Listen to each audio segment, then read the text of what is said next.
At some point, most men bury the boy they used to be, the one who dreamed, hoped, and believed that life could be more. The kid who existed before you learned how to hide, perform, and make life work on your own. But buried does not mean gone. That boy is coming back. In Disney's The Kid, it happens literally. For Pablo, it came through a marriage crisis that nearly destroyed everything. This conversation is about what happens when the life you built collides with the boy you thought you left behind.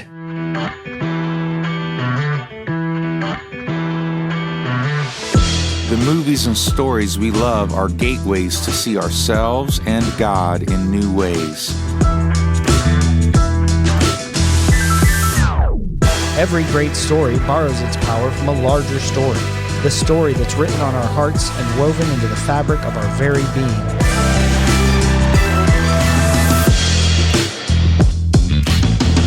Hello and welcome to the Men at the Movies podcast. My name is Paul McDonald, and before I introduce my guest, who I'm super excited to have on again, he's been on a few times already.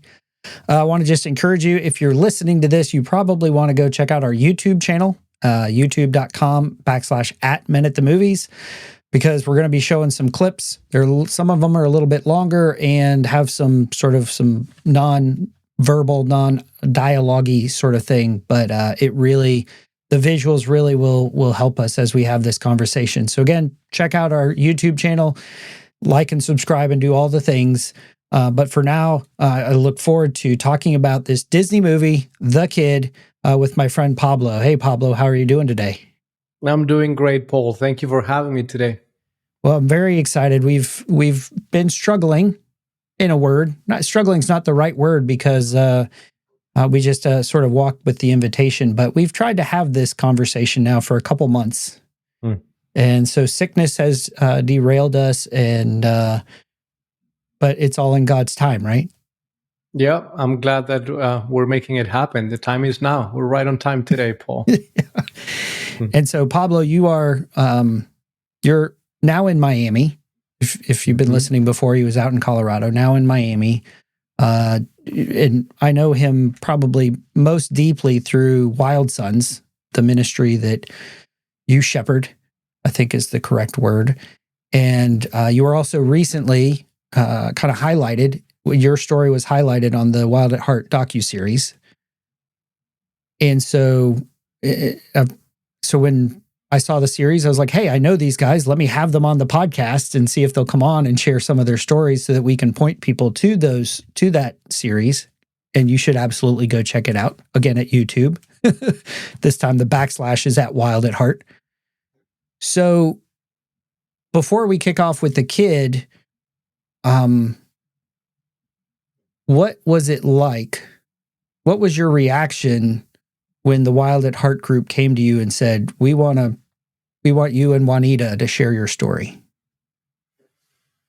What a beautiful and honoring question, Paul. Thank you. I think to answer it, just to give a little context, I've been in the podcast before. I don't remember how much I got to share my story on the podcast, but basically just a couple of years after getting married, our marriage was in a really difficult place.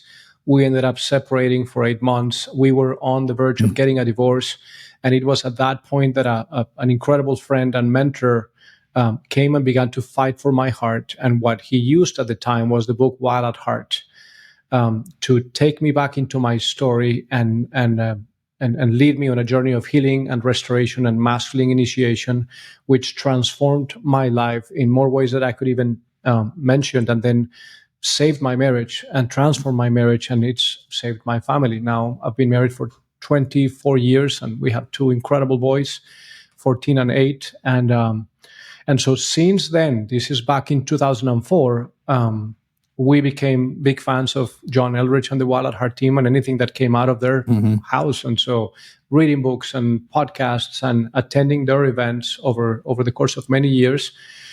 And so it is a pretty remarkable story of what God can do in the life of a man when the man says, yes, it was not me transforming my life, it was God and his love and what he did and has done in and through me. And so I have continued in touch with the Wild at Heart team. We have done a few things in collaboration over the years, including the 1 Minute Pause app, which I was blessed to be a part of the development of that project back in 2019 and 2020. And yeah, at some point, John reached out and invited me to share my story along with my wife, Juanita, on this docuseries. And it was both honoring and petrifying of, right? First, like, wow, thank you. Really, me? And yeah, what an honor to use our story to reach the hearts of more men and women and marriages. But is really hard because it required for us to really turn the lights or shine the lights on the darkest parts of our story and things that you really don't want to think about or want people to know about, but it is the story. And if we didn't share that, it would be very hard for us to share the grace of God. And so praying through that, God said, would you give me your story? Would you allow me, give me, and trust your story to me and let me do what I will with it? And as hard as it was, we said yes, and it was one of the most rewarding projects we have done. We're super honored by the way that they treated the story and how kindly and beautifully they have portrayed it and showed it. And yeah, we're now on the other side of that, listening to the stories that are being changed through the documentary series. So it's beautiful. It's really honoring.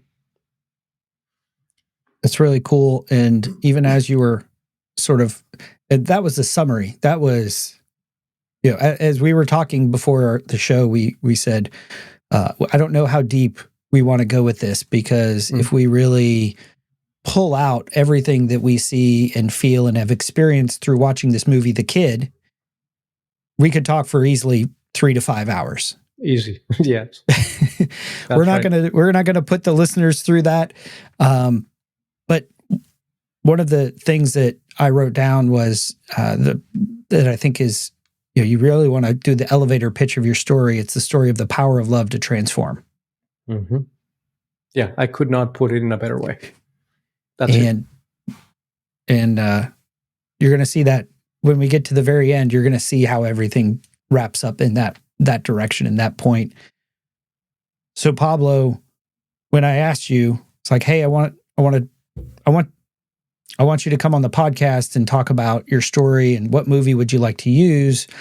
You said The Kid, which we're familiar with through our boot camps, through the muster, through our events here in Charlotte. We use clips from the movie The Kid. What was it that stood out for you other than Jesus saying, pick this one? What was it that resonated with you?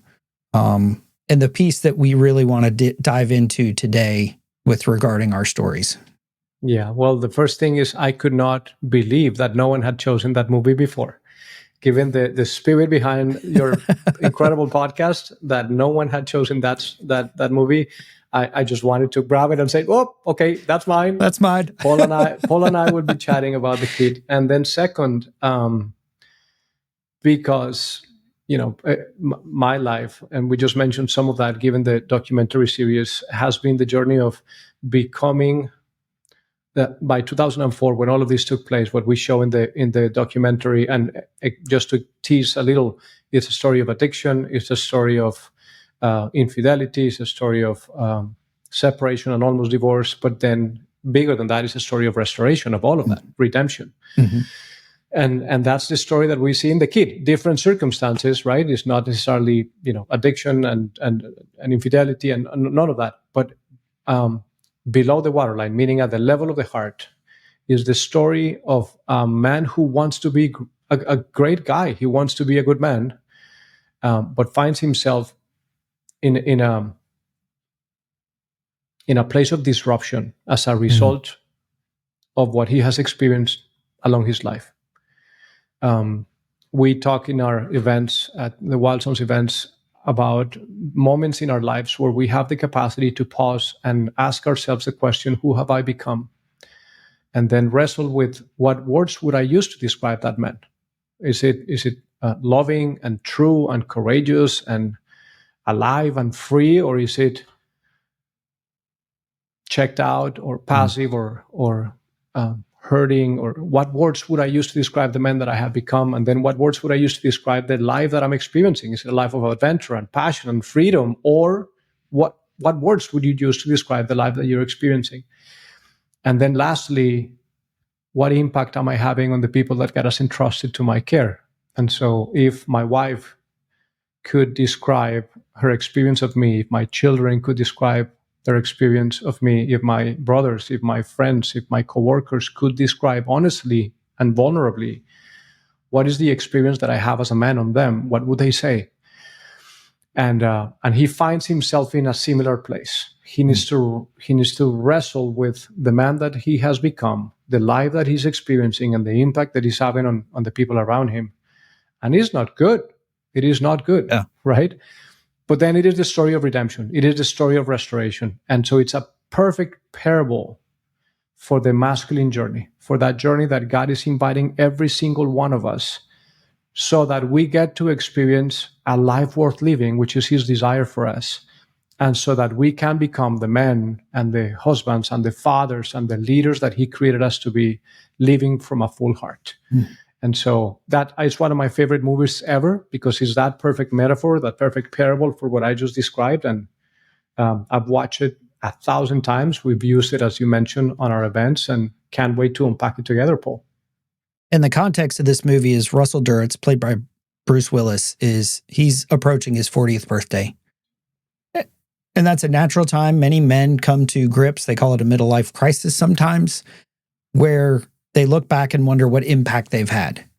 As you mentioned, they have a disruption. Something arises in their lives somewhere around this time. And so what we're going to start with is the very beginning of the movie. Like, credits are rolling and everything. You see a plane flying through the sky, and in between you see glimpses of the man Russell has become.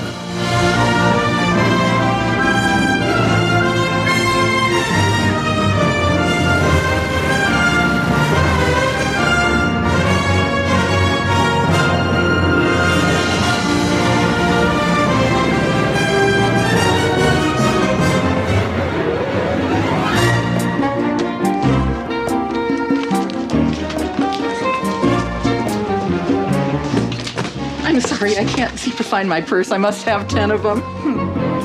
Can you just ring mine first, please?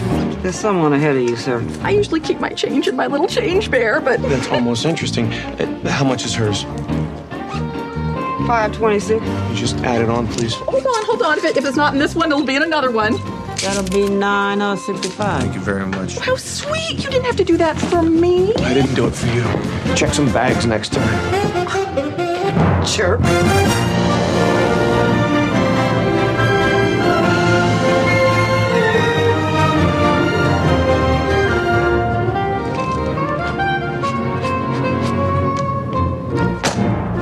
How can I help you, Governor? Some dirtbag from the Attorney General's office has dared to mention the word jail.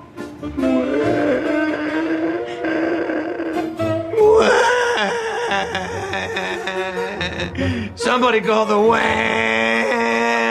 ambulance. What did you say?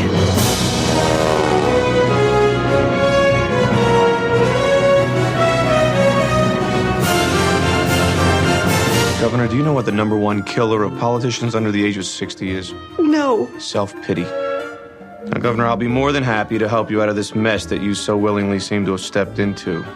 But you'll have to do something. What's that? Stop crying. I'll try. No, I mean right now. You're giving me a headache.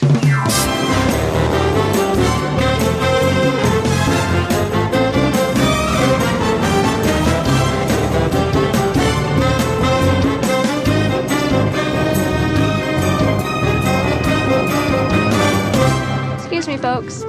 Anything more to drink? Do y'all have any single malt scotch? Sure do. So, what do you do for a living? You want to tell me about it? Yeah, comfort of strangers and all that? No. Must be something on the internet. or finance. Genetic engineering, maybe? Huh? I'm an image consultant, okay? Okay.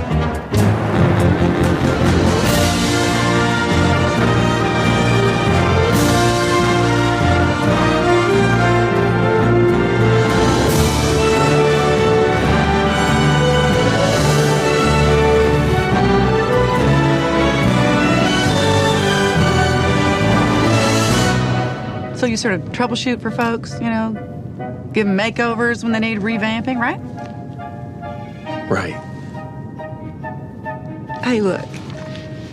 I'm flying to LA to start an anchor job in the local news, and I do not think that it's an accident that I'm sitting next to you. I see. So the cosmic purpose of our meeting is for me to give you free advice. What do I get out of it? We don't know yet. But I'll owe you.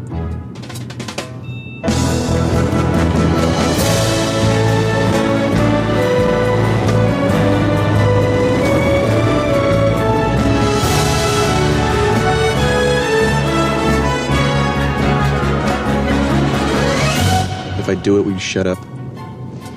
Quiet as the dead. Your hair is too big, your brows are too dark, your nails are too long, and your foundation's too orange.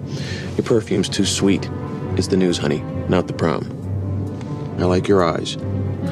Thank you. Bluer. Try the tinted contacts, but only when you're anchoring or in LA. When you're on assignment, take them out. What about my accent? I'm always being warned to stop saying y'all. Don't ever stop saying y'all. Your y'all is your trademark. Say y'all and you'll be promoted in 6 months. Say y'all with a smile, and you'll be famous in 12. Wow. Thank you. You're welcome. Now, will you please shut up? So when you look at Russ, what do you see? It depends on which eyes I'm using to look at him. On one hand, he is very successful, right? He's this high-powered man, lead, follow, or get out of the way. He's clearly accomplishing all his goals, right? According to the world, he's a man to admire, I think, is the first reaction that I have.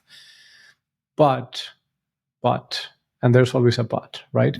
At the level of the heart, oh my goodness, he's running over people.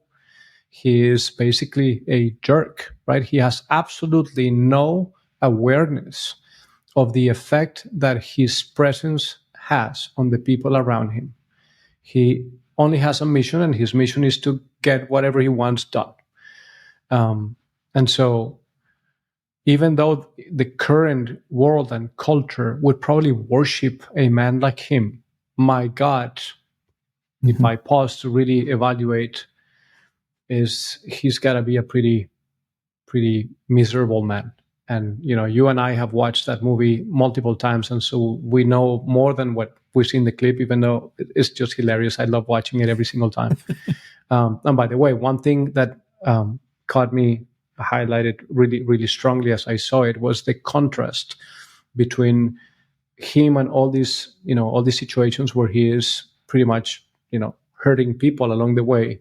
But the contrast between that and the red plane flying, and for those of you who are not watching but just listening, again, go to the YouTube channel so you can experience it visually.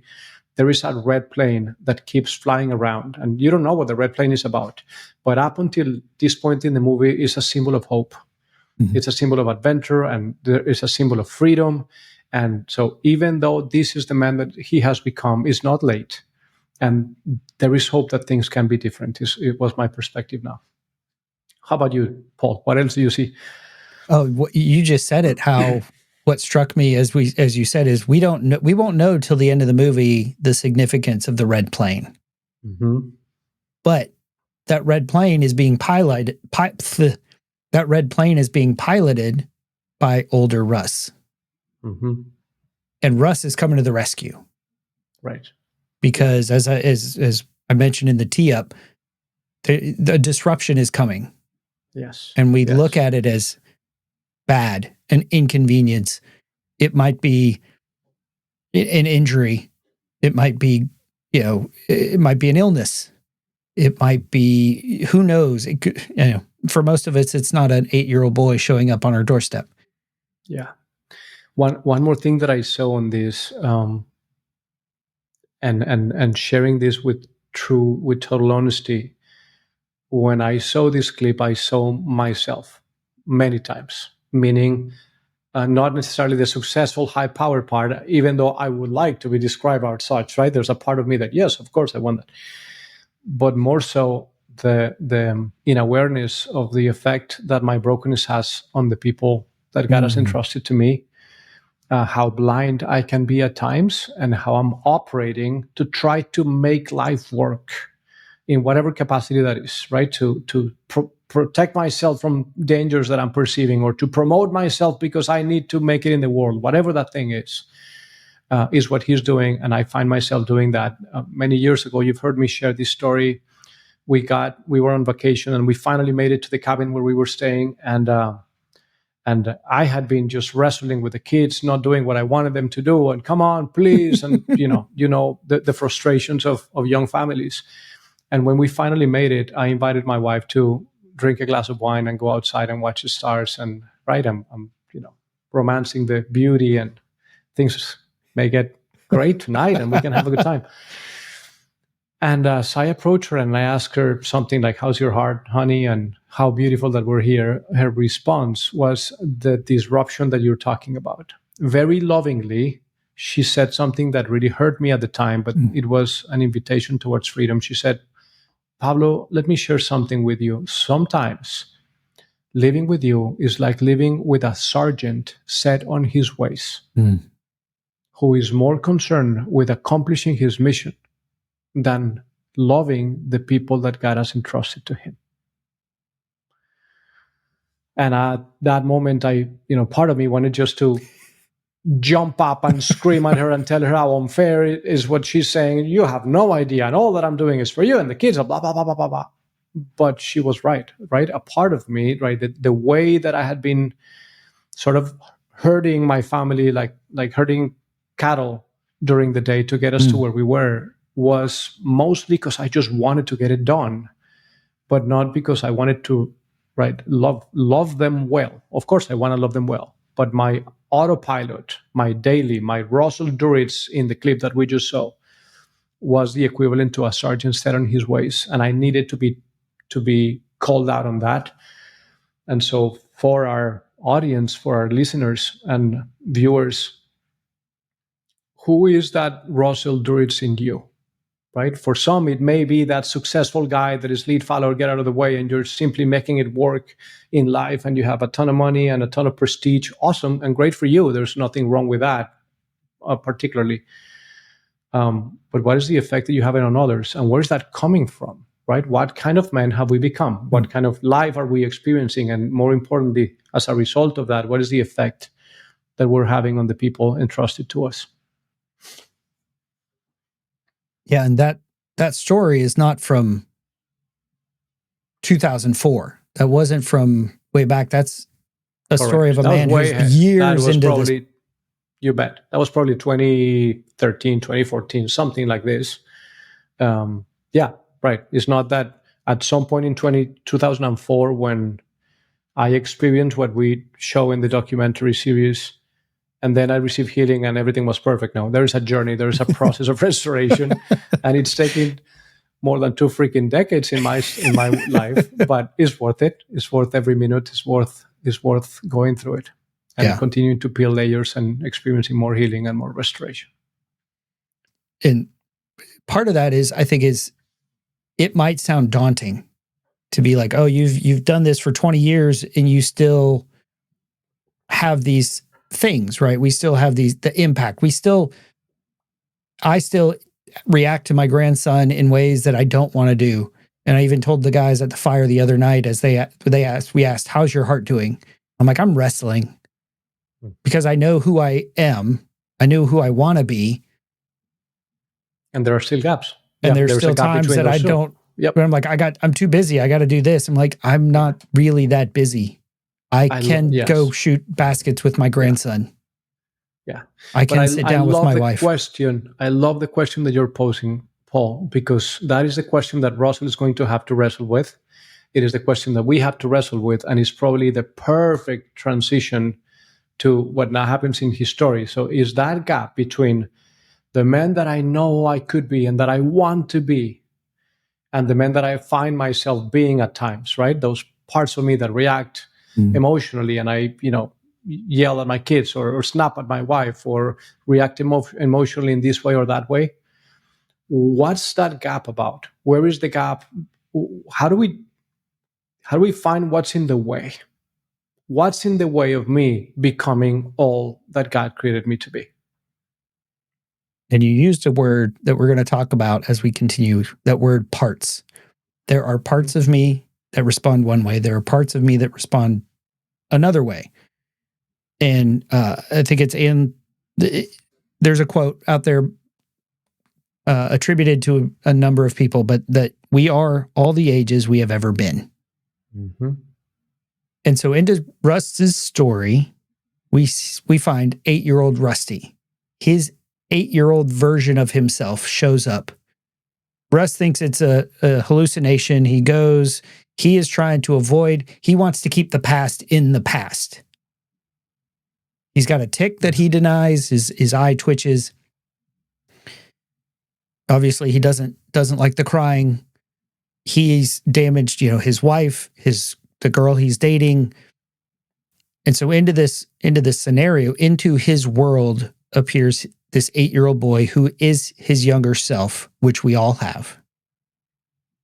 And so this is young Rusty, we're going to call him. This is Rusty's reaction to the reality that Russ is living in.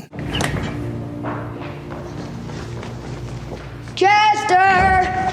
Here, boy, come on, Chester! Chester! Here, boy! Come on, Chester! Chester! Come on, Chester! Chester! Here, boy, come on, Chester! Chester! Kid, will you stop that yelling? Chester! Hey! Now! Where's Chester? Who is Chester? My dog. The dog I'm going to get when I grow up. Oh. The world's greatest dog. The one who rides on the back of my truck, plays frisbee, goes everywhere I go. Chester! Bad news, kid. No dog here. What do you mean? I mean, no dog. There's no dog here. I don't own a dog. No dog? No dog? I grew up to be a guy with no dog? That's right. Why don't I have a dog? Because I don't want a dog, okay? I can't take care of a dog. Travel all the time for work. Travel for work? I grew up to fly jets, right? I knew it. I knew I would grow up to fly jets. No. No, I don't fly jets? Not really, no. What do I do then? You're an image consultant. What's that? What does a consultant do? Consult. But what do I do? You don't do anything. You tell other people what to do. That's the fun of it. You boss people around. Like this. Stop talking.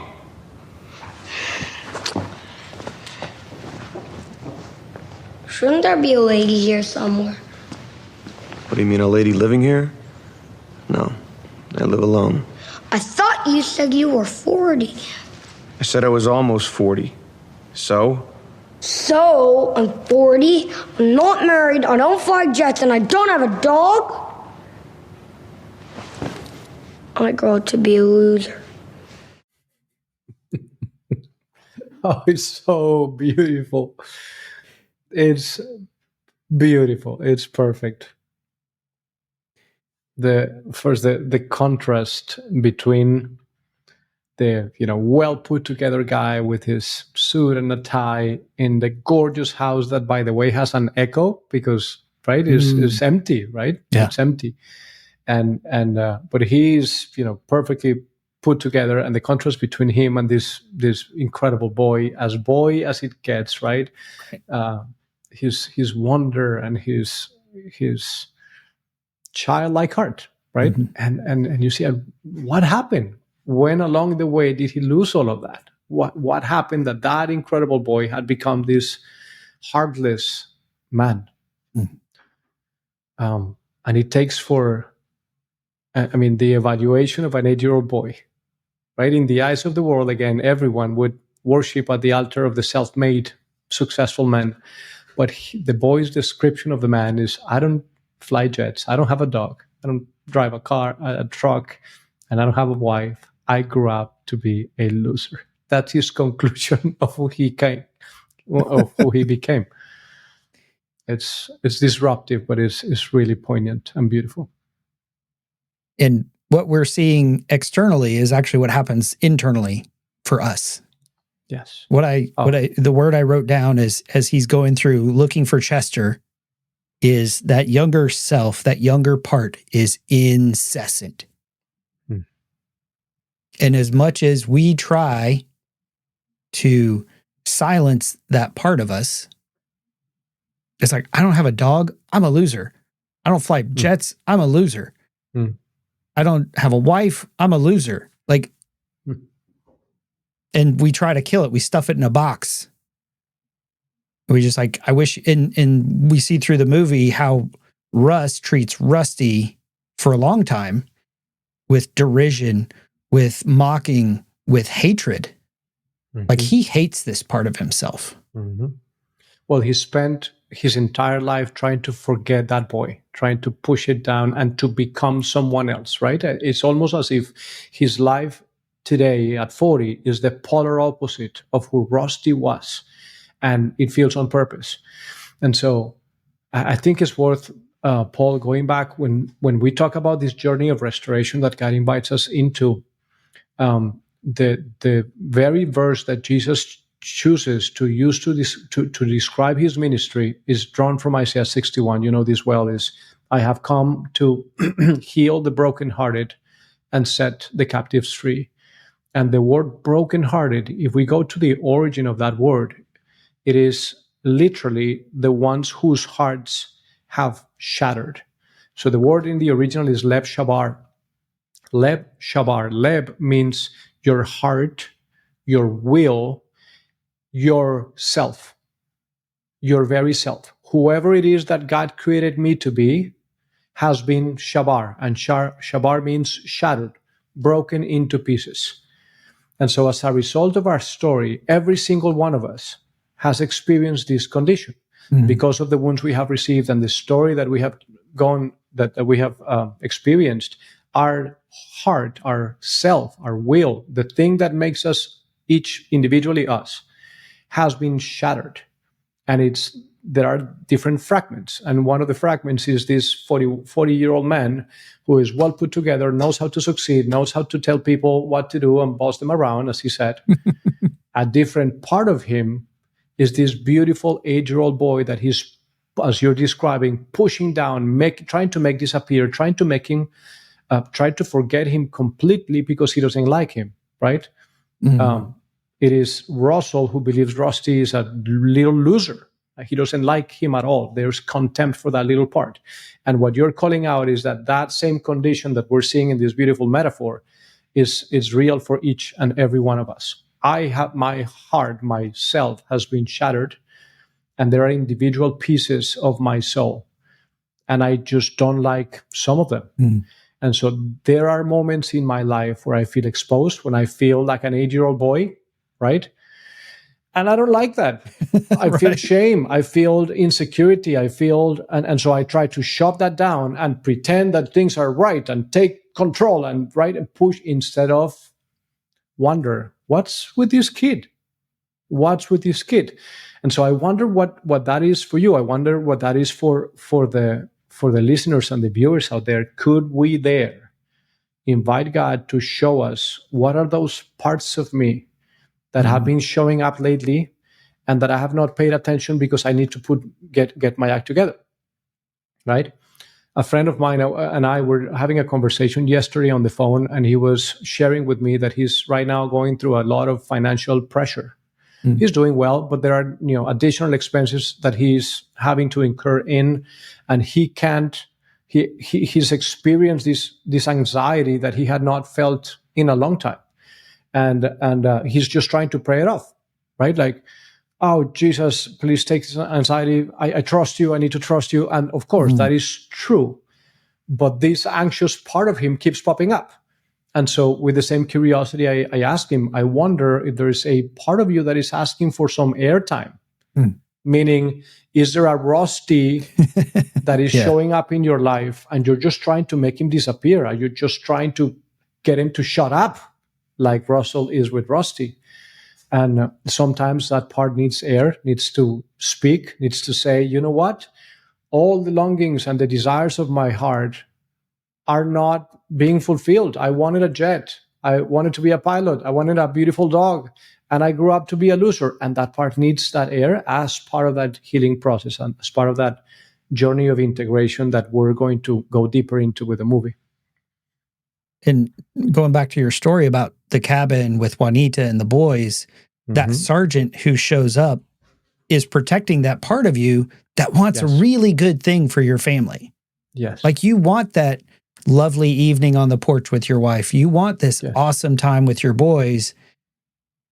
And the sergeant shows up because he thinks he can handle it. If we just do this way, everything's going to be okay. Right. He is my plan of salvation. Without me realizing it, his role is to make things work. And because the kid is doing one thing and the other one is not brushing his teeth and the other one is run away and whatever it's happening, that my experience of that is chaotic, given my story. This sergeant's role is to bring things under control so that there is no disruption for me internally. And so by bringing control over things, we can have peace. And once we have peace, yes, we can enjoy the wine outside, or we can enjoy the view of the mountains, or whatever the thing is. But he's typically in the way, right? Because there is only one plan of salvation that really brings salvation, and his name is Jesus. And the beautiful thing is that Sergeant, it's a beautiful part of me, but his role needs to change. And if I'm honest, that part of me back then was completely exhausted to try to make life work and try to herd the cats and make sure that everyone says, please just cooperate with me. Help me make things easier. Why do we want to make things harder? I'm exhausted. That would have been his language if he had, or when he had the microphone and some airtime. That's what the sergeant would have said, is I'm exhausted. Can someone help me? Because I feel that life is up to me. And if I don't freaking show up and force everyone to do what I want, then the chaos is going to overtake us. That would have been him, right? Protecting a younger boy who experienced a lot of chaos growing up and who was overwhelmed by it. And to go back to that idea of the shattered heart. Well, there's two things. The first is, as you mentioned, to give that part who's incessantly trying to get your attention, to give him some airtime. And we see that in the movie as it goes on. Russ begins asking Rusty, there must be some reason you're here. What happened in our past? Yes. That, as all these time travel-ish movies happen, we go back and we fix the problem and we live great, amazing, awesome lives. What do we need to go back and fix back then so I can fix my today? Right. And what Russell thinks first is that by going back into the past to fix Rusty, then Rusty should disappear. But his premise was actually wrong. He comes to discover that along the way. The problem was not Rusty. Rusty's a beautiful boy, right? He had not lost his heart yet. The treasure was in recovering Rusty for himself, not to make him disappear. And so, and that's Jesus's beauty and God's generosity, is that he wants for us to recover those incredible parts of our hearts that we have lost along the way, that could bring the childlikeness, the lightheartedness, the joy and the play and the freedom and the capacity to treat my wife and my children with love, even if there is chaos. Who cares? Let's do a food fight, and that for that to be okay. And if that could be true, then God could transform the atmosphere of my home and yours and each one of our listeners if we are willing to do what Russell does, which is to go back into his story and to explore and try to find with God, Jesus, show me where along the way did I lose heart? What happened along the way that made me take this detour? Because I want to recover my masculine heart and experience a life worth living. And so we're going to play that clip where they go back in time to what they think is the moment that the Leb Shabar happened, where the shattering happened. And as they get there, they think that and we go back to, it's Rusty's 8th birthday. He's at school and they're entering into this moment, not with judgment and condemnation, but with curiosity and compassion. And Paul, just to maybe tease it out just for a second, there are things that Russell has forgotten, things that he chose to never remember, to push down, but it's important for him to go back to this painful moment. And up until this moment, we already know through the movie that he didn't have a very good relationship with his dad. His dad was a man's man, really good with tools, and he was kind of like clunky with those things. He was not the best at it. And so he could also already feel that he was kind of like a disappointment to dad. And on the other hand, he doesn't know that his mom is actually terminal with cancer and that she could go anyway. She doesn't know this. And so he's at school just playing, and he has this beautiful, courageous heart, and some bullies are just kicking a dog that has only 3 legs. And in the beauty of his masculine heart, Rusty comes up to defend the dog and gets into a fight with the kids, and they're all pulled into the principal's office, and he gets in trouble, and they called the parents to come and pick him up. Dad doesn't pick up the phone because he's at work, and so mom picks up the phone, and she comes to get him, but she should not be picking him up. She should be in bed rest. And Rusty doesn't know any of that. So mom picks him up, takes him back to the house, and then the scene that you're about to show us takes place right after that. There's a really big slide, remember? Used to be a lot bigger. Here's what I remember. Some really bad guys tie up that 3-legged dog tripod, and when you try to stop them, you get really thrashed. Oh no, do I save him? No, you go down after only 1 punch, thereby solidifying your reputation as a loser for the next 8 years, all the way through high school, and ruining our lives from that moment on. Oh, holy smokes. Any second now, Vince Kaczynski and his cohorts are going to come around that corner. Look, there they are. Hey, move! They're going to say something to you to get you to come over there. But once you get back there, they have tripod tied up. Any questions? Yeah. What's a cohort? Hey, Rusty, come over here! It's your birthday, right? We got a present for you! Look, kid, you don't have to do this at all. You don't have to fight today. Come on, hurry up! No. If I don't go against them today, I'll have to fight tomorrow or the next day. And today, you're here with me. That's right. I'm here with you today. I can do this. You can do it. Don't be afraid. Here I come! I'll be right here.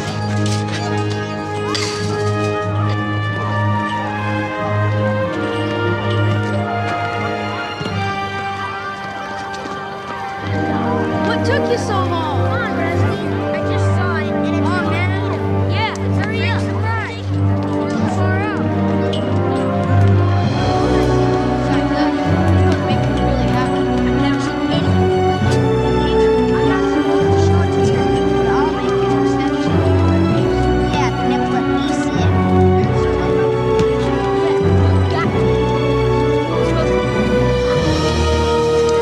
Come on, man. It'll be great. Why don't you go? Yeah, it'll be fun. There's your present. What are you doing? This thinking three-legged dog's worthless. We'll see him run. Light the firecrackers. Let the dog go. You guys are dirtbags. What'd you call us? Dirtbags. Good shot. Look at that. What a dope. Yeah, right on. That was far out. Right on. Yeah, right on. We rule. Tramp boy. Oh, that's how it's gonna be. Come on,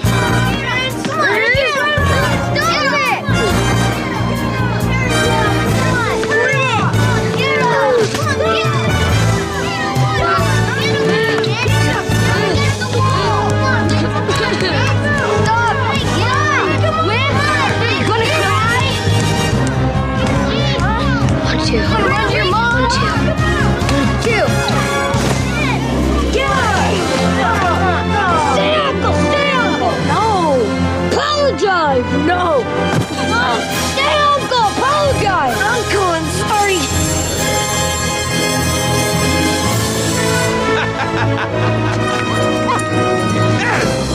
Run! Holy smokes! You did! Yabba dabba do is right. You won the fight. You really did it. You won the fight. I did it! That's all! I did what I had to do! Everything's gonna be different now! Yeah, I guess so. Over. That is all. Yes. That's all right. Oh, no. What? It's not over. This gets worse, kid. Much worse. What are you talking about? I won the fight. It wasn't the fight. That wasn't it. It's not over.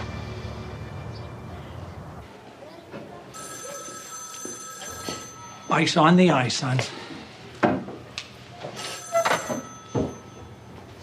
Mr. Branch, I put all the reports on your desk.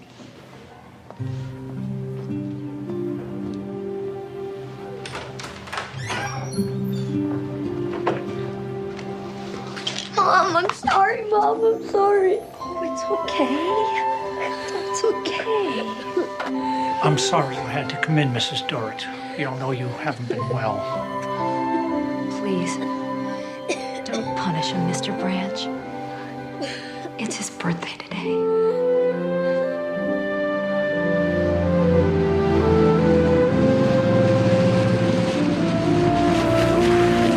Mom, Daddy's Gloria, what are you doing? Are you out of your mind?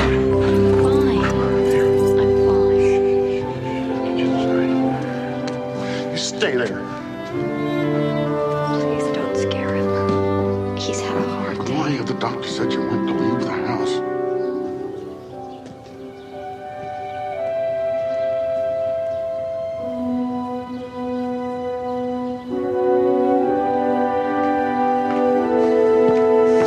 What is the matter with you? I'm sorry.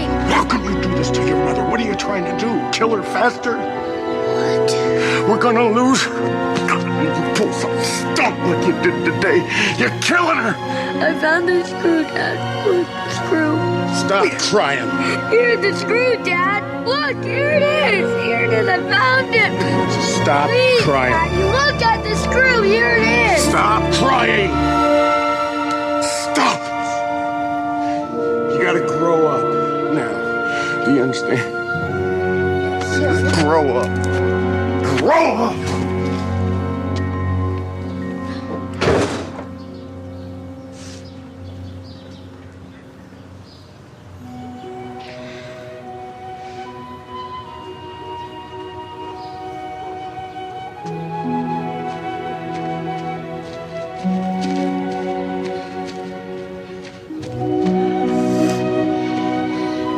Mom's dying.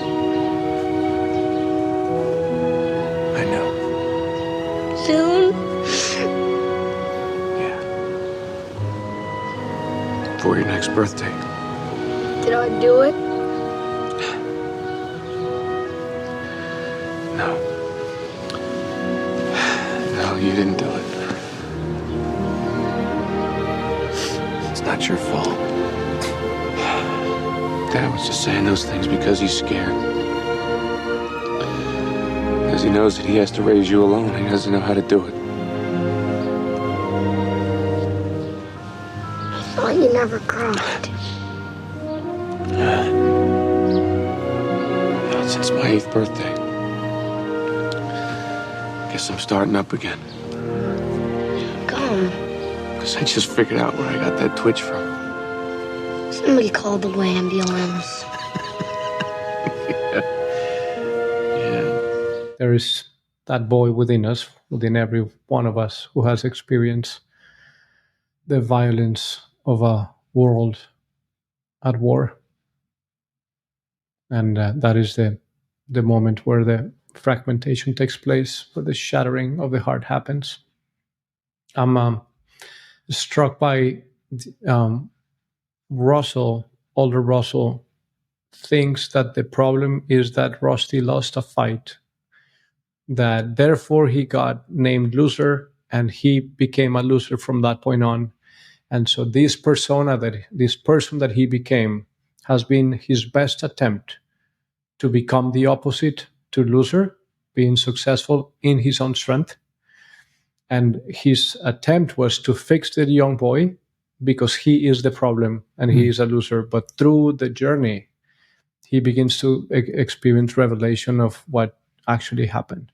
It was not that the kid was a loser, is that there was tremendous violence against him and his heart had been shattered.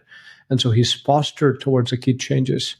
And he's no longer experiencing this contempt and trying for him to disappear. He has compassion and he has understanding and he is with him. I love that phrase when the kid says, I could fight tomorrow or the next day. If I don't do it today, I may have to fight tomorrow or the next day. But today, today you are with me. What would it look like for us to be there for the young boy within? And more so to bring God so that he can experience the love of God, which is what heals, right? Is that union. Healing comes through union with Christ. And even though we have received Jesus and we have experienced the beauty of his redemption, his restoration, and yes, we're going to spend eternity with him, there are parts of us who have not come to experience the love of God in the way that they need. And what we see in the movie is a perfect metaphor for that. When they're outside of the house and, oh my goodness, the poor kid, what he experiences, right? The dad is completely confused and he is frustrated. He's desperate because he's losing his wife, and all of that rage and anger gets unleashed on the boy. His dad is not a bad person, but in that moment he just reacts out of desperation and he doesn't do it well. He handles it pretty poorly, and it just falls on the kid. But then that scene, the place of integration between old Russell and Rusty, right? Rusty comes to Russell in tears and experiences counseling, right? Like the revelation of truth. Did I do it? Is mom going to die? Yes. Soon? Yes. And so a moment of tremendous pain. Did I do it? No, you didn't. This was not on you. It was not your fault. And you may have been blaming yourself secretly, right? That's shame that we experience for the things that we did or experienced when we were young. No, it was not your fault. You shouldn't have been placed in that position. Your dad didn't know how to handle it better. And so, right, that place of interpretation from older Russell, and then love, that big hug, and the presence of older Russell and younger Rusty together, right? That integration of the two parts of the heart is absolutely breathtaking.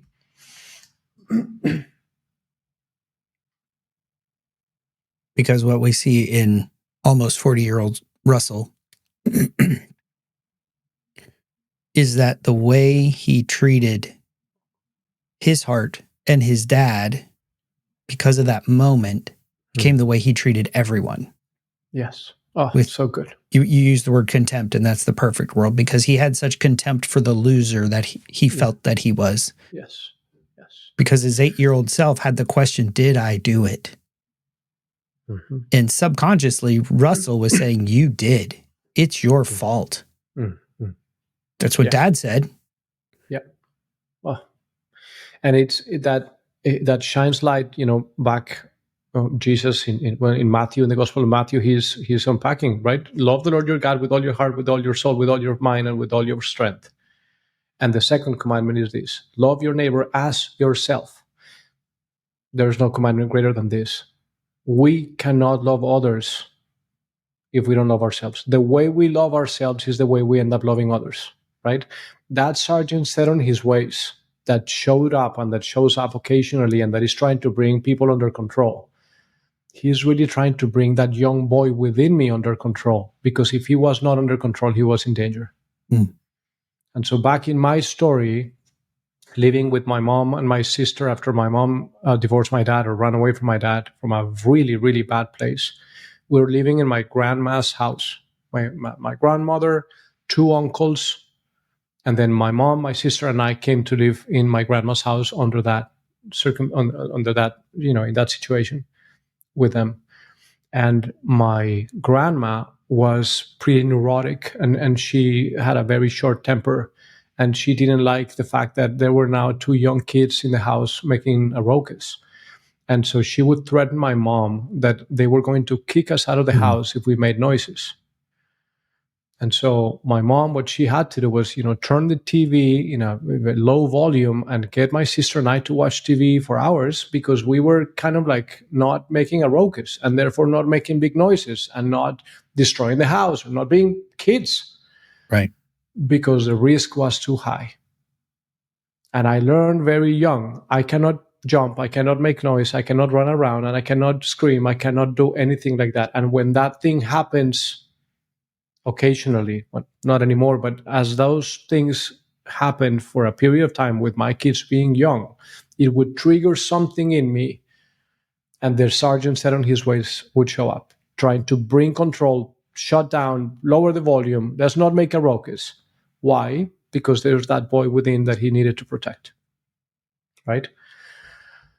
Until Jesus comes. And if Jesus comes and restores, goes back into the story, into the memories, and brings healing to the boy within me that was afraid of losing his own house and being being guilty of that, right? If I make noise, my mom, my sister, and I, we will all lose our home, right? Is the Rusty saying, did I kill her? Was it my fault? And we grow up believing that it is so. And so the sergeant is trying to bring this kid under control because it is his fault. And the way that I love myself, or that I treat myself, is the way that inevitably I end up treating others. Again, until the restoration comes, until, in my case, it has taken rounds of this, but Jesus has come into that very memory and embraced that young boy, and has invited my old self to be in that same picture, embracing that young boy and telling him, I'm sorry, buddy, and it is not your fault. And wanting to make a ruckus and wanting to play and wanting to jump, that's normal. And that is how I created you. And you have full permission. So come, let's leave this place now. You don't have to stay here. Let's come to the kingdom. Let's come to the place where you belong, to the house of Papa, house of Father God, where you get to make a ruckus every day you want, where you get to play, where you get to be a young boy. And that embrace between me and him. And as an older man, I had to tell that boy within me, I'm sorry. I've been trying to shut you down. I've been trying to get you to not make noises, to not play, because I didn't want you to get us in trouble. But you have the right to play, and you have the right to make a ruckus. Let's make a ruckus together. And as I went through that, what Jesus told me is permission to play, permission to joy, permission to allow the boy within you to come, and permission for your family to get to know that boy. And so the atmosphere in my home began to shift. And I purposefully began to now take steps of initiation with my father to move in the opposite to the way that I was moving in the past. And so what does it look like to play? What does it look like to actually increase the volume and just do what otherwise would have caused me so much anxiety, I guess. And a part of me has been integrated. And so I can be serious when it's time to be serious. And yes, let's have manners at the table, whatever. But when it's time to play, let's play. And there's a big space for both. And so the sergeant, who is actually a beautiful part of me too, his role is redeemed. He doesn't have to keep people under control. His strength is to be used in the service of love, in the service of protection, in the service of carrying the kingdom. But the boy has a protector, and his name is Jesus. So I wonder, Paul, what's stirring in your heart, but I'm wondering for our listeners, what's that boy inside that may need to go back with God and to places where the heart was shattered and the heart was wounded, and ask for his healing in those places. And sometimes there are wounds and things that we can handle ourselves in our union with God, in our relationship with him daily. This may also stir the need for care, and so for maybe counseling, or maybe going to a professional who can help guide through that. And I've done that myself. I highly suggest that. Counseling intensives, or a counselor online, or someone who can shepherd that process of awareness of the places where we have been wounded and where our lev has been shabar, where our heart has been shattered, and go through the journey of healing to receive the union with God, to experience union with Jesus in that place, and receive integration between the different parts of us. In one of the lines that I wrote down from that clip, as Rusty's going into the fence, Russ says, "You can do it. Don't be afraid." Because for my story, as I experienced at the muster last year, I had the realization, the clarion bell, the alarm going off in my head was, I'm the monster in my own story, causing trauma and abuse. My own story of being a victim, but also being an abuser and leaving shattered pieces behind me and going to places I didn't want to go. And it takes courage. But as you said, it helps to know that you're not going alone. You use the word shepherd, and I love that term. We enter those places with Jesus, and if possible, with a counselor, with someone, and maybe it's a close friend who you share them with. And I was at the muster with John, and that night we had a beautiful conversation where we shared stuff that neither one of us knew about the other one. And there was no judgment. There was no condemnation. There was just compassion. And as we sort of said at the beginning, the power of love to transform. Yeah. And so I'd like to go to the next clip with older Russ, 70 or 80-year-old Russ, I don't remember. Because he's the one who flew the plane. He's the one who orchestrated it. Our future self. Yeah. Because nothing we do today is going to change the past. But that does not mean we are without hope. Yeah. And we cannot change the historical past, but God can change the past within us, which is the most hopeful and beautiful thing in the world. The work of restoration that Jesus has done in my heart, Paul, there are memories that I have now that used to be highly traumatic and sorrowful. And when I go back to them right now, as I recall them in my memory, I see Jesus and the work that he did there. Yeah. And that is engraved in my heart and in my soul. My heart has been integrated. And so just like Jesus is showing his scars to his disciples after he's resurrected, there is a trace that something took place, but it doesn't hurt anymore. And it doesn't affect me anymore. And that's the most hopeful thing in the world. Healing happens through union with Christ, and it's true healing. But it doesn't as you mentioned, it doesn't stay there. Because the beautiful thing, and this is, crazy, that for God there is no chronological time. There is no chronos. There is chronological time for us. There is a beginning, a middle, and an end. But Jesus is the same, yesterday, today, and forever, right? For them, he's always been, past and future. And so in the same way that he can take us to places in our stories to bring healing and to bring that integration that we witness in Russell and Rusty's life, that union between them two, as they are now together, no longer bound by their past. They're free from that, right? So Russell can have that boy within him be expressed in his present life.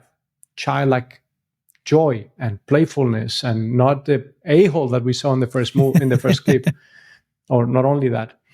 But then there's the hope that God wants to reveal to us our true identity. When the man that he thought of when he thought of us, and the women that he thought of, every woman when he created them. The book of Daniel describes that there are the books of heaven. There's a book where my life is written. I want to know what that is. In Revelation, he talks about the white stone, that Jesus would reveal a white stone as a symbol for a word that describes who I am, that no other person can know or even understand. It's for me and for me alone. I was created to reveal the very particular aspects of the nature of God that you cannot express, Paul, because you're a different man. You have a completely different story, a different, I want to say, spiritual gene pool, if you will. You were created to reflect the image of God in similar ways than I did as a man, of course, that I do, but also in very unique ways. And I'm super curious about that. What is that? The fullness of who I am that I could become. I would like to see that man that God created me to be, that I get to become. Imagine having an encounter with that, with my future self. If he could come and say, it's going to be okay. Yes, we experience all of these troubles and these circumstances, but all of this was for our good. God shepherded us through it. He forged us into the men he wanted us to become. And now look at who I became. And so Russell gets to experience that. And I believe that we do too. If we were to invite God and say, God, would you show me, give me a glimpse of who is that man that you created me to be, that I get to become. Show me who it is. Tell me more about my true identity. And would we be willing to walk with God and experience that revelation over time? And so for the sake of the scene, we are at this turning point. They have gone into the past to experience healing and restoration, the healing of the brokenhearted and his heart being set free, the ministry of Isaiah 61. Now they come back to the present time, but they get a glimpse of who he gets to become. This is disgusting. Let me have some of yours. Hey! You don't seem all that mad. About what? I didn't change anything. Like the fact that we're still going to have to fight Vince Kaczynski every week all through grade school? Yeah. And it will still be ugly through high school? But not stupid. Not stupid. And that we spend our college years as a chickless, dogless jerk with a twitch? Still not have a family when we're 40. Well, what's done is done. Yeah. But hey, this is our birthday, okay? Happy birthday, kid. Cheers, kid.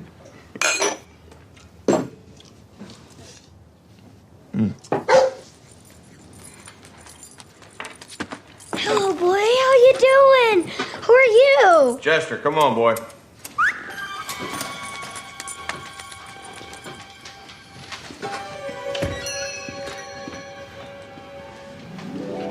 Did you hear what he just called his dog? Chester.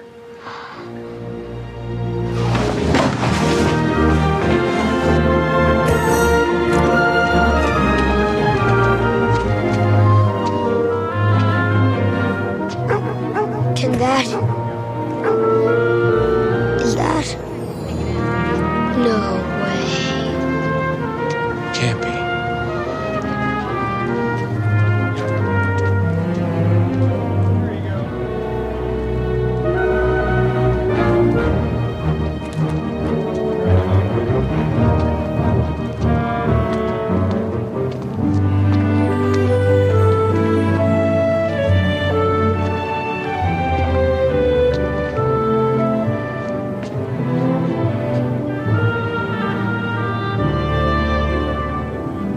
the old plane?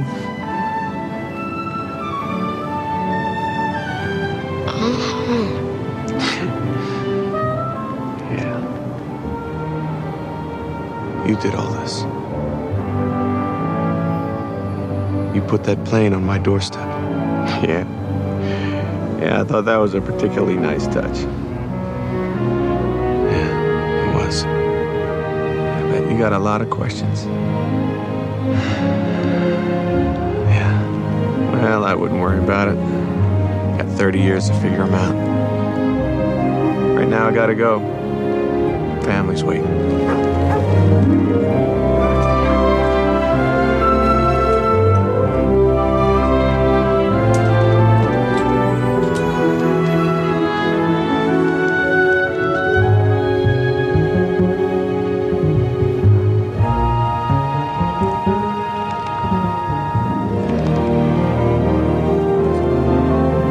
Especially nice seeing you again. I'll see you. See ya.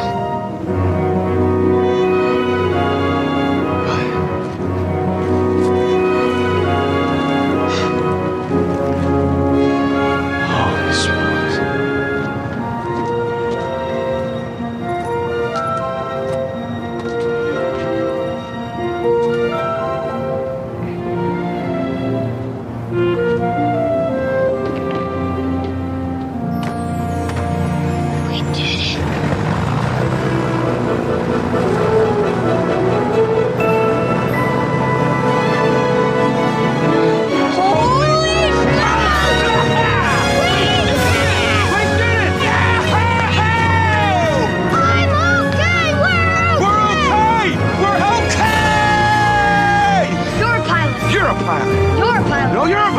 I'm a pilot. We grew up to be pilots. We grew up to be pilots. Hey! Did you see our dog? What's his name? Chester. Chester, the world's greatest dog. Yes. Ooh. Right, left, Did you left. see our Come on. family?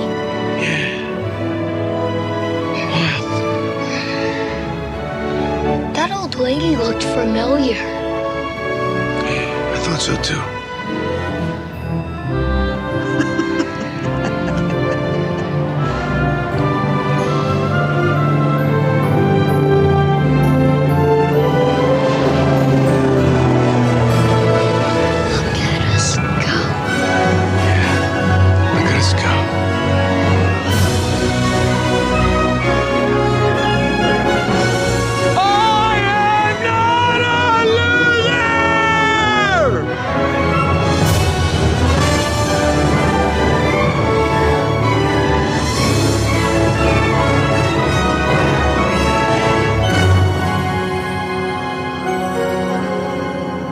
Look at us go.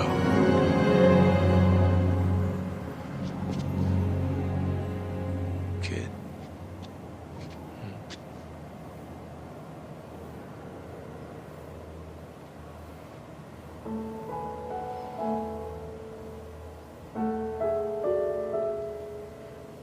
Bye, kid. So hopeful. Yeah. I was feeling is, almost like a weight is lifted off my shoulders. How much energy and time and resources do we spend trying to make life work? The message that I get from this scene is, as long as I partner with God, because obviously that's the at the center of our lives, and as long as I walk in union with Him, it's going to be okay. I am more loved than I know, and I am being led, and I have a hope and a future. I love the interaction, the contrast between the interaction in the diner. They're describing how, Russell is telling Rusty, this was awesome, and right, the healing, the integration was phenomenal, but you have to get ready because you're going to have to fight this kid all throughout college or throughout high school, and then you're going to have to experience this all throughout college.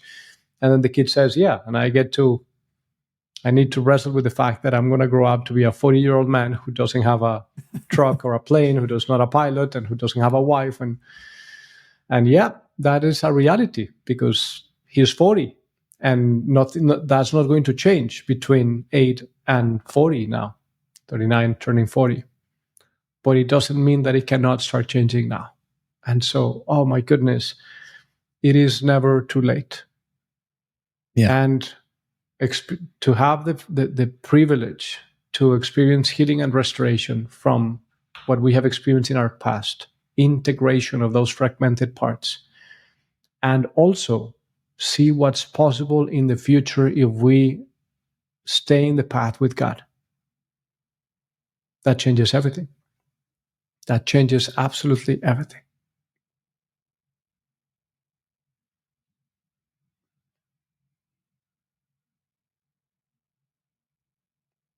What I see as the kid disappears at the end, little Rusty disappears, and I don't think he goes back, and I think that's a moment where they are completely and wholly integrated and at peace with each other. That's right. Because That's right. We don't want Russ to have a family at 30, right, without becoming the man who's completely integrated. Right. Yeah, he would wreck that family. Oh, right. Be traumatic for his kids. Mm-hmm. He would pass on the damage that his own father gave him. Yeah. So we want Russ to become a healed man. And I think a lot of times when we feel impatient, when we feel in a hurry, it's just God saying, we got to get you ready. You've got to become the man who can handle it. Mm-hmm. And I love the part from your story, Pablo, because you and Juanita have remarried. Because the man you are today is not the man she married. That's right. And we've had this conversation multiple times during our marriage when we are at a crossroads and Jesus is doing pretty deep work of restoration. And so again, it's not just a one time, it's layer after layer after layer of peeling the onion. And as he reveals more things, right, the equivalent of Russell going back into Rusty's story and witnessing, oh, wow, I thought it was this, but it was really this. Well, it was both. Of course, the fight had an effect on his young heart. And winning the fight now gives him the confidence that he's now going to carry. But it was mainly about the encounter with his dad and realizing that his mom would die and all of that. In my own story and in Juanita's own story, we have come to see deeper layers of our wounding and our fragmentation and how we have brought that to marriage. And so multiple times we've had to say, this needs to end, meaning not the marriage, but right. this broken system that we have been living under. And so we joke that the guys who actually get a divorce, they have the opportunity to go and marry again. Why not us? If we are ending with this system that was dysfunctional, which is what we show in the documentary series, and now we have this different one, which is restored and integrated and healed. And of course, we know that the healing journey continues and there'll be more. But we said, let's do something more than just renewing our vows, which of course it's a renewal of vows, but in our hearts and in our story was, no, let's get married again. Because my wife gets to marry a guy that is way better than her first husband. and my wife right now, it's a way more beautiful, wholehearted, restored woman than the woman that I married the first time. So our second marriage is turning out to be awesome. It's better than our first marriage. It just happens to be with the same human being. Thank God.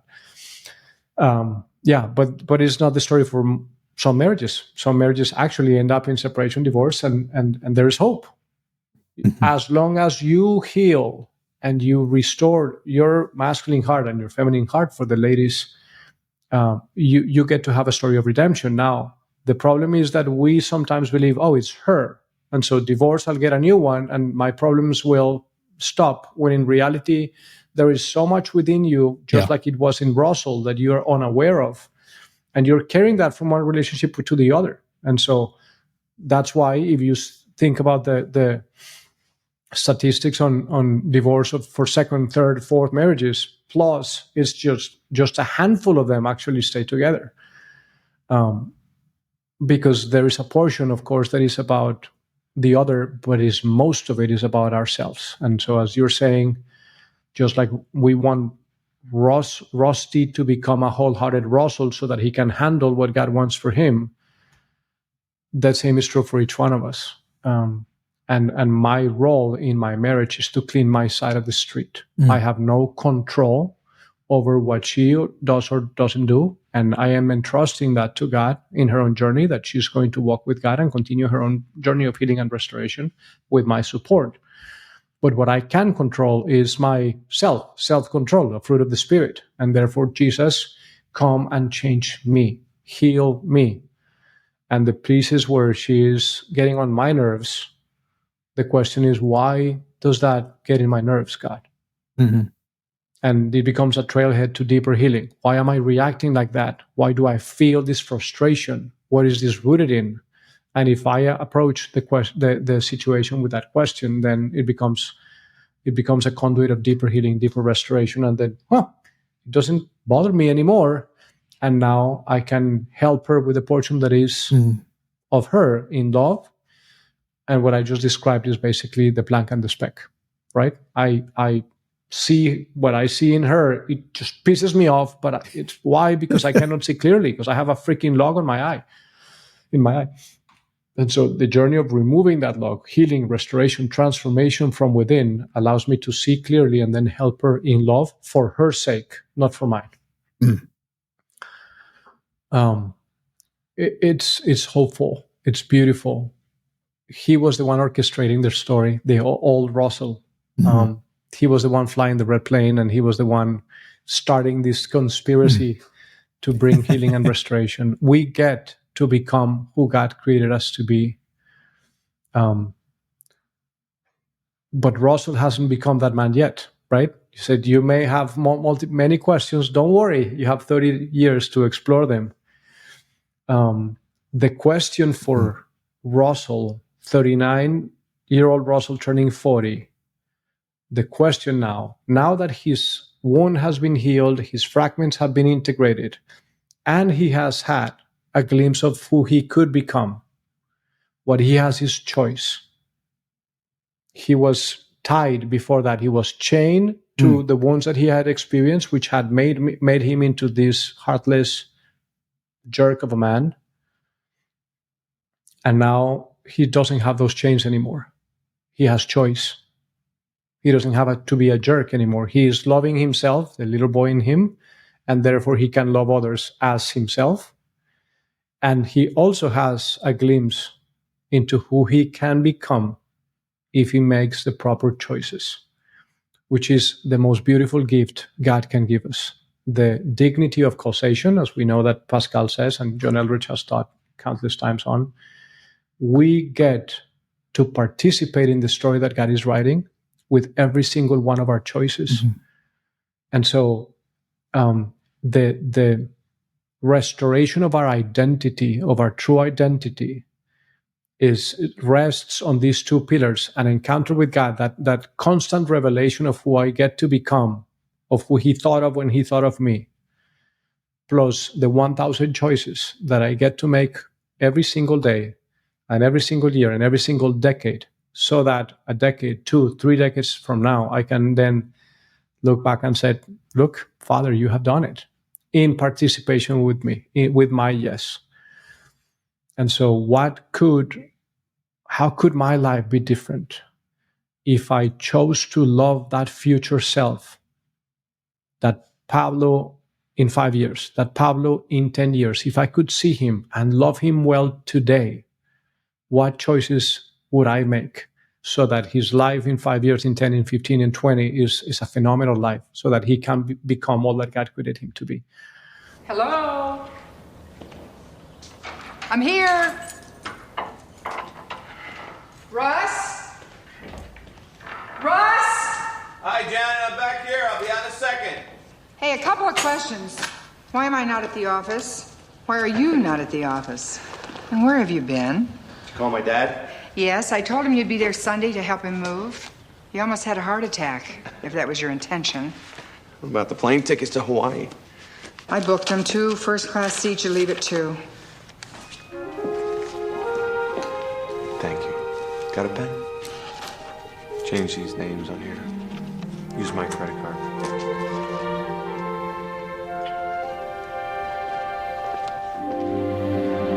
Russ! I love it, I love it, Aloha, I love Jen. it, I love it. I love Hawaii. I love Hawaii!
Do you want to come in? Yes.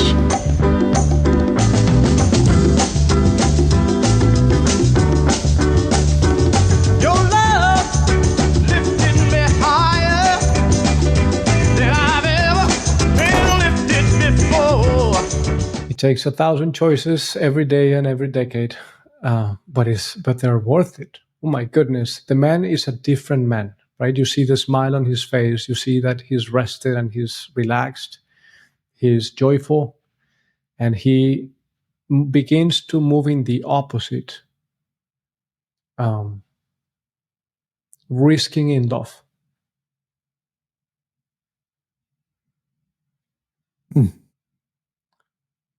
Janet, his assistant, his secretary, who couldn't, I mean, she basically detested the guy, and now he gives her 2 tickets to Hawaii for her to enjoy with her husband.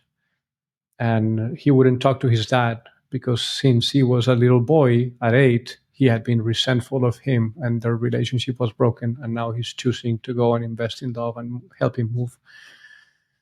And we haven't talked much about his relationship with his girlfriend, who is on the receiving end of all of his crap at the beginning of the movie. And she barely wants to see him again, but she is the only one who can see through the crap and see the real man. And she treats the boy with love and compassion, and she's awesome. And now he's pursuing her and choosing to risk in love by buying a puppy and naming him Chester. Yep. We get to do that. A man who is walking with God to become who he created him to be can change his world. It becomes an avenue of transformation, of changing the atmosphere in our homes and in our places of work and in our communities and in our churches. I see the radical difference between a man trying to make life work in his own strength at the beginning of a movie and a man who is yielded to the work of God in and through him. And the contrast is just radical. It's beautiful. It's transformation that happens just through the power of love. Yeah. I told you it would come full circle as the song, Your Love Keeps Lifting Me Higher. Mm-hmm. And that's what we've experienced through the course of our walk with Jesus. Yeah. And where we are today is not as high as we're going to get because it just keeps lifting us higher. As you mentioned, the power of love to transform. It starts with us and then impacts everyone that we come in contact with. And you use the phrase risking in love. It feels risky. As he said, he shows up with a puppy. Puppies look great. They're a lot of work. Relationships may seem great, but they're a lot of work. There's a lot of mess. But when you risk in love, trusting God to be there with us, trusting Jesus to hold our hands and to be there and to be say, You're here with me so I can face this today. He says, don't be afraid, but risk, because he risked everything. He risked it all for us. Yeah. And so, Pablo,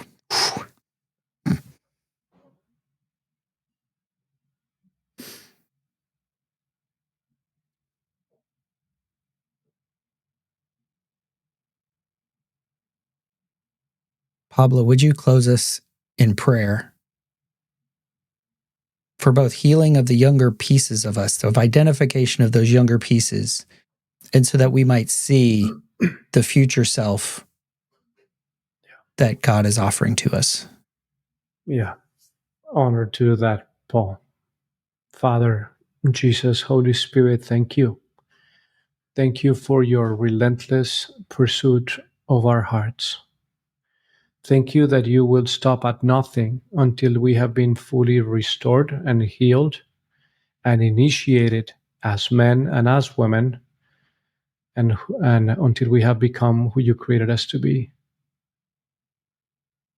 Jesus, you have my yes. I give you my yes. And today I pause, I slow down to ask the question, what do you want to show me? Father, where in my life am I trying to make life work forcefully, trying to protect myself, self-protect, or promote myself, gain things, acquire, get a name for myself, get something going? What is it that I'm doing to try to make life work apart from you? I give you permission, access, Jesus, to use this to take me back into my story. Why am I operating in that way? What do you want to show me today? Where is the boy within me needing love, needing care? I open my heart to you, God, to come into those young and wounded places of my heart, that you may heal and restore. I ask you for forgiveness for treating those young parts of me with contempt, for trying to make them disappear because they feel inconvenient.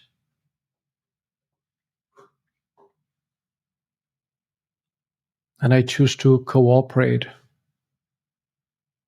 with your healing process.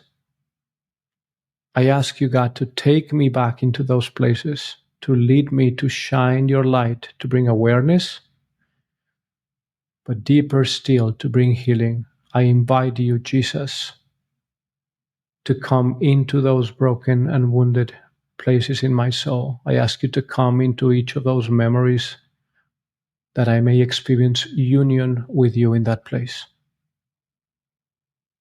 I want my heart to be one with you in that place. Guide me, Lord. Shepherd me to mourn, to grieve, to forgive, to release to you, and experience your healing, your restoration, and the integration of the pieces, the fragments of my soul. Guide me, Lord. For some of us, that may require professional help or counseling or retreat, a friend. So Jesus, I ask that you show me the path. Shine your light as to which steps you want me to take. I choose to believe that this very podcast, this story that I'm watching or listening to, that this is you reaching out to me, you wanting to bring healing to my soul. So I say, yes, would you guide me? Would you show me the next steps, Lord? And Jesus, in your love and in your beauty, I also say yes to your desire to reveal to me the person, the man or woman that I get to become. So would you, for all the men listening or watching, Jesus, would you show me, would you give me a glimpse of the man that you created me to be? For the women listening or watching, would you show me, Lord, a glimpse of the woman that you created me to be? How do I get to reflect your image? Who do I get to become in partnership with you? And Father, from that place, from that revelation of my true identity, would you give me the strength, and would you walk side by side with me every day as I choose to risk courageously in love, to move in the opposite spirit, to buy the poppy equivalent, to give the Hawaii tickets the equivalent of that, to pursue those that you have entrusted to me, to lower my guard, to stop trying to control and instead choose to love. Jesus, I choose to say yes to that radical exchange. I release the grip. I let go of control. And I choose to love.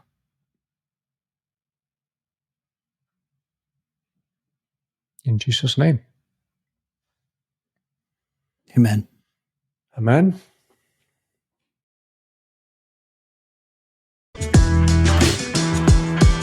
Something inside has been awakened. I can no longer be who I was before. But if I am no longer who I was, who am I to be?